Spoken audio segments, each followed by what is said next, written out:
பேசினார் K Rajan sir. நான் contractor பேச மாட்டேன்ட்டு மொத்தம் பேசிட்டு போயிட்டாரு. அதுக்கப்புறம் நான் என்ன பேசணும்னு நான் யோசிக்க இருக்கும்போது அதுக்கடுத்து நம்ம தலைவர் உதயகுமார் சார் அவர் பேசுனதுக்கப்புறம் நான் என்ன அப்போ முடிஞ்சு வச்சு எனக்கு நம்ம மூளை காட்டி வச்சிட வேண்டியதான்.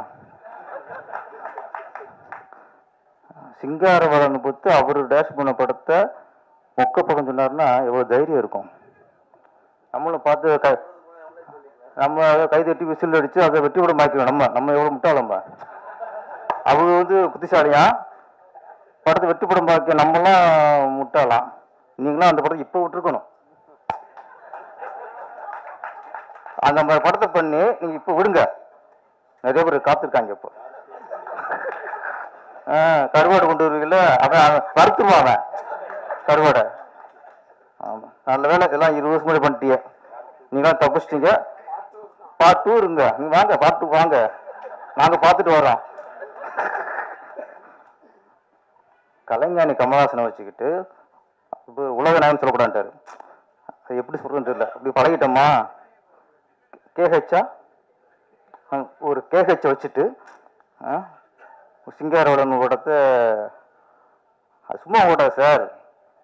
எங்கேயுமே போர் அடிக்கல. எல்லாம் ரசிச்சா. குஷ்பு அப்போ குஷ்பு இட்லிலாம் வந்து ஃபேமஸான டைம். ஆனால் அது ஒரு காரணம். நீங்கள் உங்கள் கதையை விட்டுருங்க, எங்களுக்கு குஷ்பு முக்கியம். அப்போ அது பாங்க சின்ன வயசில் ஜட்டி போட்டு விட்டீங்களா?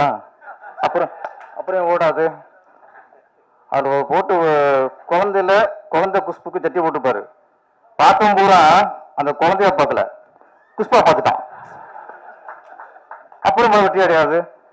நாங்கள் முழுவதும் பார்த்தோம், வரும்போதும் பார்த்தோம், முழுவதும் பார்த்தோம். ஓகே. இந்த படத்தின் தயாரிப்பாளர் கார்த்திகேசன். அவருடைய பலம் தெரிஞ்சு வச்சு நட்பு தான். என்னை விட உறவுகளை விட நட்பு தான் எப்பவுமே முக்கியம். நட்பு தான் எப்படியா இருந்தாலும் கூட இருப்பாங்க. உறவுகளும் அப்படி இல்லை.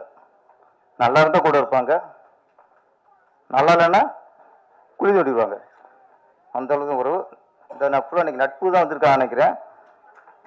அடுத்தபடி ஆடியில் நேர் சைடுல வைங்க.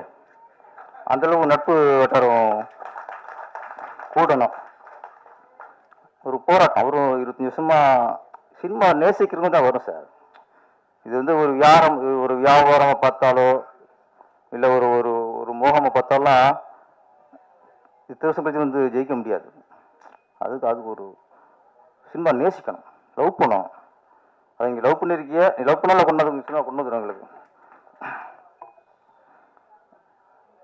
அப்போ இந்த கதை இப்போ ஒரு இயக்குனர் தன்னோட கதையே இயக்குனார்னா ஒன்றும் பிரச்சனை இருக்காது. அது பெரிய விஷயம் இல்லை. ஏன்னா தன்னோட கதையில் அவங்க ஊருக்கு போய் திரைக்கதை பண்ணி வசனம் எழுதி தாங்கதை இயக்கும்போது எந்த பிரச்சனையும் வராது. இன்னொருத்தர் கதையை இயக்கும்போது தான் அது பெரிய விஷயம். ஏன்னா சின்ன பயம் இருக்கும். அந்த கதாசிரியர் என்ன நினைச்சு எந்த உணர்வு பூர்வமாக பண்ணியிருக்காரோ அது நமக்கு எடுத்துடக்கூடாது. அது ரொம்ப ஒரு கவனம் இருக்கும், பயம் இருக்கும். இது வரைக்கும் நாங்கள் என் படம் எல்லாமே நான் தான் கதை. அதனால அதில் ஒரு சுதந்திரம் இருக்கும். இன்னொருத்தர் கதையை பண்ணுறேன்னா எனக்கு இப்போவே கையில் ஆட ஆரம்பிச்சிடும். ஏன்னா அங்கே அது இன்னொருத்தருடைய சொத்து. அதை நம்ம செதுக்குறங்கிறது கொஞ்சம் ஒரு டேஞ்சரான விஷயம் தான். அப்போ ஒரு கதாசிரியரோட கதையை ஒரு இயக்குனர் எடுக்கிறதுக்கு அப்படின்னா ஒரு புடிச்சர் கதையை ஒரு இயக்குனர் எடுக்கிறோம் வச்சுங்க, எவ்வளவு தில்லு இருக்கணும், எவ்வளவு தைரியம் இருக்கணும், எவ்வளவு கான்ஃபிடன்ட் இருக்கணும். கான்ஃபிடன்ட் இதுக்கு மூல தேவையில்லை. கான்ஃபிடன்ட் மூல தான் அங்கே இருக்க. அவர் நினைச்சதை இவர் செயல்படுமாக்கணும். அதான் என்ன செய்யணும், ஒரு கதாசிரியர் கதை எடுத்து பண்ணும்போது பிரச்சனை இல்லை. ஏன்னா ப்ரொடியூசரு அவர் தான் பணம் போட்டிருக்காரு. இன்னும் அதை பாருங்க, ப்ரொடியூசர் கதையை கொடுத்துட்டு பணத்தை போட்டு எங்கே இருந்தால் பரவாயில்ல, கோயம்புத்தூர் இருந்தால் பரவாயில்ல, கூடவே இருக்கார். அப்போ ஒரு சீன் எடுக்கும்போது ப்ரொடியூசர் பார்த்துருப்பாரு, இந்த ஆள் கரெக்டாக எடுக்கிறோமான்ட்டு.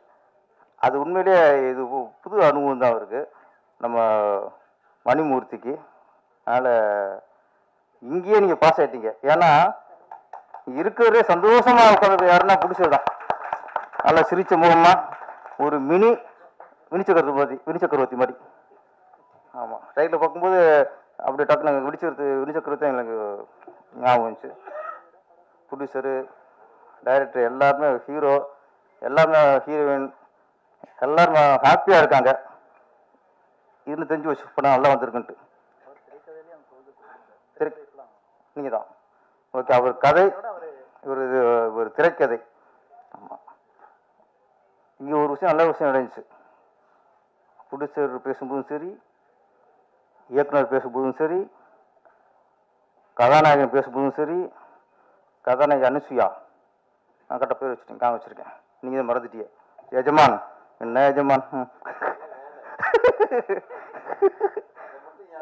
இல்லை நீ கேட்டதுனால ஞாபகம் வச்சுட்டு அதை நம்ம மறந்துடக்கூடாது. அதுக்கப்புறம் நானே மூஞ்சியை பார்த்தேன், நீங்கள் அலாறு சொன்னதுக்கப்புறம் தான் நான் பார்த்தேன். ஏற்கனவே நீங்கள் ரசிச்சிட்டிய, நான் பார்க்கவே இல்லை. என்னடா சின்ன கவுண்டர் பார்த்து ரசிச்சிருக்காரு, அப்போ நல்ல ஹீரோனத்து இருக்கும். ஏன்னா சோனியாவே பம்பர் விட்டு வருவார். அதில் வந்து ரசனா அவர் கரெக்டாக இருக்கும். அப்புறம் நானும் பார்த்தேன், கலையாத்தான் இருக்கீங்க அனுசுயா, அவர் சொன்ன மாதிரி பெரிய ஹீரோயின் ஆயிருவீங்க. ஓகே ஓகே, கண்டென்ட் மாறி போச்சு. இங்கே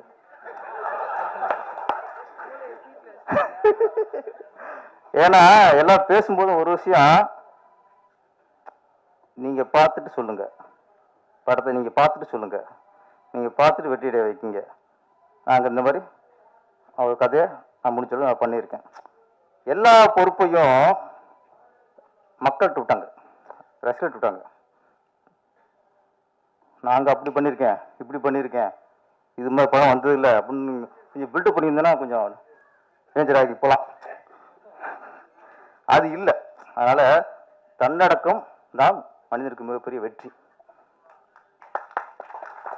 அந்த தன்னடக்கம் வந்து புடிச்சிட்டு இருந்துச்சு, இயக்குனர் இருந்துச்சு, நம்ம அசோக் ஹீரோட்டு இருந்துச்சு. இன்னொரு விஷயம், நம்ம ட்ரெயிலர் பாடல் பார்க்கும்போது ஃபஸ்ட்டு சாங் அந்த திருவிழா அட்மாஸ்பியர் ரொம்ப சிறப்பாக இருந்துச்சு. உண்மையிலே ஒரு திருவிழாவுக்கு போன ஒரு எஃபெக்ட் இருந்துச்சு.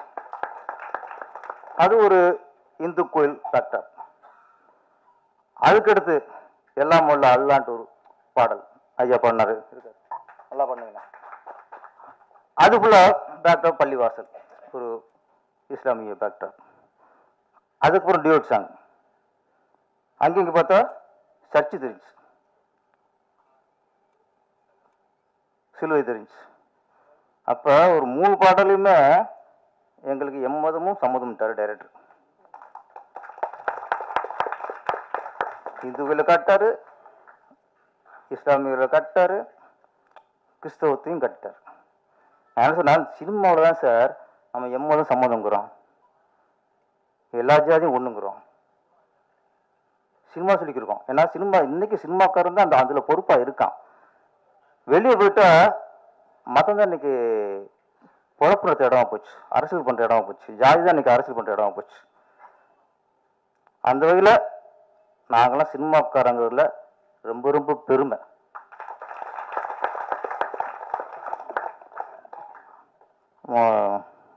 கதாநாயகன் அசோக் குமார், அவரை பற்றி ஒரு புக்கே போடுற அளவுக்கு நம்ம சின்ன கொண்டு பேசிட்டாரு. இல்லை அது ஏன்னா அது தன்னம்பிக்கை கொடுக்குறதான். அப்போ முயற்சி, தோல்வி இல்லை மனுஷனுக்கு சார், தோல்வி இல்லை, முயற்சி முயற்சி வெற்றி நோக்கி பயணிக்கிறோம். அவ்வளோதான், அந்த பயணம் வெற்றி நோக்கி பயணிக்கிறோம். அதில் சில சர்க்கிள் இருக்கும்போது அம்மையை தோல்வி சொல்லும், தோல்விங்கிறது இல்லை. சார் நல்ல வார்த்தை சொன்னீங்க, சினிமாவில் இருக்கிற வரைக்கும் வெற்றி தான் சார் நம்மளுக்கு.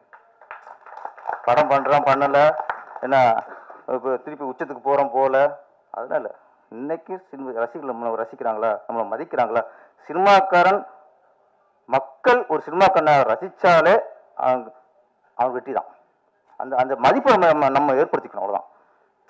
மதிப்பு ஏற்படுத்தணும். கேட்டாங்களே இப்போ சொல்கிறாங்களே, ஏன் சார் இந்த படம் பண்ணல, ஏன் சார் படம் பண்ணலன்னா உங்களை மதிக்கிறாங்க, உங்களை எதிர்பார்க்குறாங்க, அதுதான் வெற்றி.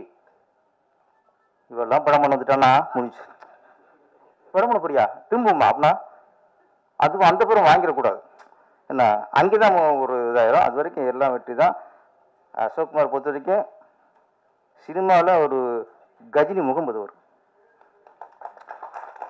ஏன் கஜினி முகமதுனா அவருக்கு தோல்வி இல்லை, முயற்சி தான். முயற்சி முயற்சி முயற்சி கடைசி வெற்றி. அப்போ நீங்கள் நாங்கள் வந்து சொல்லும்போது என்னடாது அவங்க சொல்கிறாங்களே அப்படின்னா இது வந்து நான் உங்களை வந்து வெற்றிக்காக வாழ்த்துறோம், உங்களை தூக்கி வைக்கிறோம். நான் மனசார பாராட்டுறது. ஏன்னா இது வந்து உங்கள் உழைப்புக்கு கிடைத்த வெற்றி. ஏன்னா அவர் ஒரு இயக்குனர். உங்கள் மேலே அந்த நீங்கள் வெற்றி அடைந்த ஆதங்கத்தில் அந்த அந்த இதில் தான் இவ்வளோ நேரம் பேசினார் உங்களை பற்றி. இதுதான் வெற்றி. இவ்வளோ ஒரு இயக்குனர் உங்களை பற்றி பேசும்போது வேற என்ன இருக்குது? என்ன கூட பேசல அவர் ஆப்போசிட்டாக என்னாரு, கொஞ்சம் போகிறதுக்குள்ள அரசியல் பண்ணிட்டாங்க என்னாரு. நாங்கள் அண்ணன் தம்பி பாசம் அப்படிதான் இருக்கோம், அப்பப்போ அடிச்சுக்குவோம் குடிக்குவோம். உங்களை தூக்கி வச்சிட்டா சார். என்னன்னா இப்போ ஒரு விஷயம் இப்போ அசோக் குமார்னு இல்லை, சில ஹீரோக்களை நாங்கள் நினைப்போம் சார். தொடர்ந்து படம் பண்ணிட்டு சின்ன சின்ன படமாக பண்ணிக்கிட்டு இருப்பாங்க. சார் இந்த பையன் ஜெயிக்கணுமே, இந்த பையன் ஜெயிக்கணுமே அப்படின்ட்டு எங்களுக்குள்ள ஆசை இருக்கும், ஒரு ஆர்வம் இருக்கும். அப்போ அந்த ஹீரோ சின்ன ஹீரோவாக இருப்பார், 20 லட்சம் சம்பளம் வாங்கியிருப்பார். அப்போ அந்த ஹீரோ ஜெயிக்கணும்னு நாங்கள் நினைப்போம். சின்ன கவுண்டரே வாங்கி போச்சு. உதயகுமார் சார் நினைப்பார், அரவிந்தரா சார் நினைப்பார், நிறைய இயக்குனர் நினைப்போம். அப்போ அந்த ஹீரோட படம் திடீர்னு படம் பிரிக்கிட்டாரு, சந்தோஷமா இருக்கும். சார் சின்ன ஹீரோ படம் ஜெயிச்சிருச்சியா, என்ன நினைக்கிறோம், ஒரு சின்ன ஹீரோ படம் ஜெயிச்சிருச்சியா அப்படின்ட்டு எல்லாம் சந்தோஷம். இண்டஸ்ட்ரி சந்தோஷப்படும், எல்லா இயக்கம் சந்தோஷப்படுவாங்க, பிடிச்சி சந்தோஷப்படுவாங்க. அது ஜெயிச்சதுக்கு அப்புறம் 20 லட்சம் வாங்கின அந்த ஹீரோட்ட திருப்பி போனா 3 கோடி கொடு. ஒரு படம் ஜெயிச்சிச்சு, எல்லாம் சந்தோஷப்பட முடியா? ஏன் சந்தோஷப்படுறோம்? ஒரு 20 லட்சம் வாங்கின ஒரு ஹீரோ படம் ஜெயிச்சா அடுத்த ஒரு 50 லட்சம் வாங்குவாப்புல, ஒரு 1 கோடி வாங்குவாப்புல. அப்போ ஒரு சின்ன பிடிச்சதெல்லாம் படம் பண்ணலாம் நினைச்சு நாங்கள் ஆசைப்படுவோம். நீ டக்குன்னு 3 கோடி கேட்கும்போது அப்ப என்ன மக்கள் எல்லாம் பிடிச்சி நினைக்கிறாங்க, எல்லாம் பிடிச்சிடும், ஏன்டா எப்படி ஜெயிச்சுன்னு நினைக்கான். அது சாபமாயிரும். நான் சொல்றேன், அது அந்த ஏன்டா எப்படி ஜெயிச்சு நினைச்சாலும் சாபமாயிரும். அதனால ஹீரோக்கள் வந்து 20 லட்சம் நீங்க ஒரு சம்பளம் வாங்குதான். ஒரு படம் ஹிட் ஆயிடுச்சா 50 வாங்கலாம், அந்த படம் ஹிட் ஆயிடுச்சா அப்படி ஒரு ரூபா வாங்கலாம். நீங்க 2 மடங்கு ஏத்துனா பரவாயில்ல. ஏன்னா வெற்றிங்கிறது அதானே, அதே சம்பளம் வாங்குறதுக்கு வெற்றி அடைகிறோம்.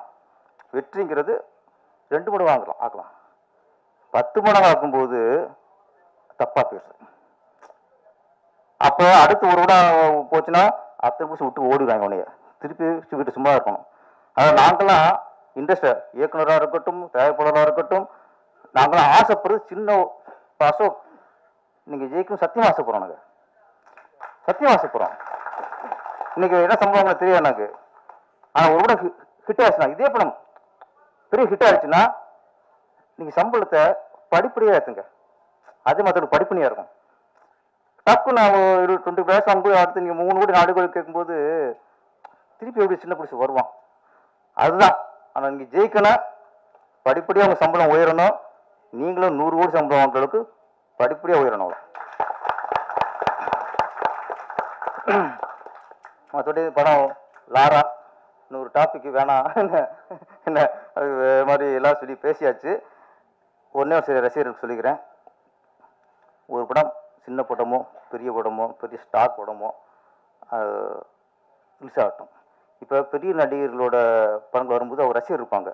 அவங்க ரசிகர் வந்து ஃபர்ஸ்ட் நாளே ஃபர்ஸ்ட் ஷோ பார்க்கணும் ஆர்வத்தில் போவாங்க. முதல் நாள் பார்த்தா தான் அவங்களுக்கு அந்த ஒரு பார்த்து திருப்தி இருக்கும். அது ஒரு மோகம் சொல்லலாம், அது இது சொல்லலாம்.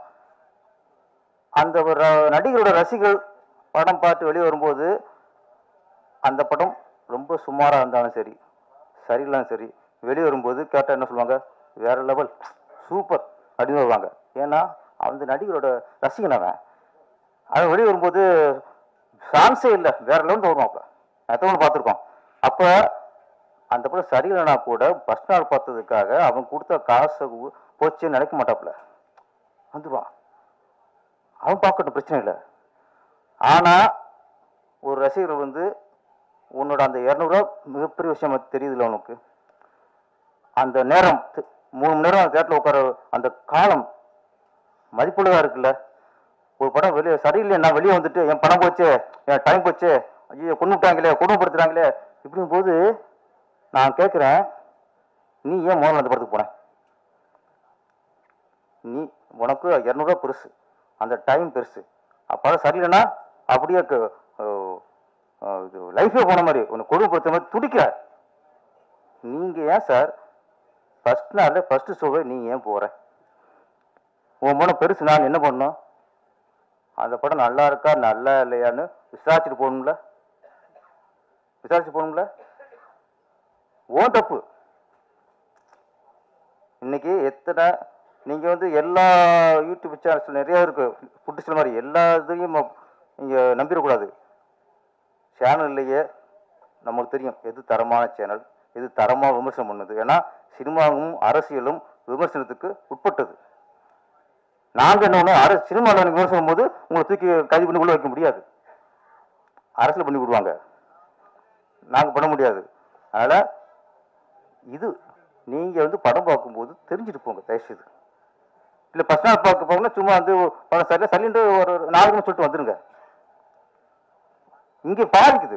நீங்கள் வந்து ரொம்ப போட்டு பார்க்கும்போது அது வந்து எனக்கு சில படங்கள்லாம் நானும் படம் பார்த்தேன் முன்னெல்லாம் எனக்கு பிடிக்காம இருக்கும், வெளியே படம் இது சூப்பர் விட்டு ஓடி இருக்கும். சில இடம்லாம் இது படம் இதாண்டா அப்படின்னு நான் நினச்சிருக்கேன், படம் அது அவுட் ஆயிருக்கு. என் ரசனைக்கு இருக்காது. என் ரசனைக்கு ஒரு படம் பிடிக்கலன்னா மற்றவங்க ரசனைக்கு பிடிக்கும். நம்ம வந்து நீதிபதி இல்லை. தயவுசு இந்த மாதிரி பணம் போச்சு டைம் போச்சு இப்படி பதறவங்க தயவுசெய்து இப்போ பர்சனல் போகாதீங்க. படத்தை நல்லா தெரிஞ்சுக்கிட்டு நல்லா இருக்க நல்லா தெரிஞ்சுக்கிட்டு போங்க. நன்றி. இந்த படம் லாரா மிகப்பெரிய வெற்றி அடையணும். இயக்குனர், தயாரிப்பாளர், நடிகர்கள் அனைவருக்கும் இந்த படம்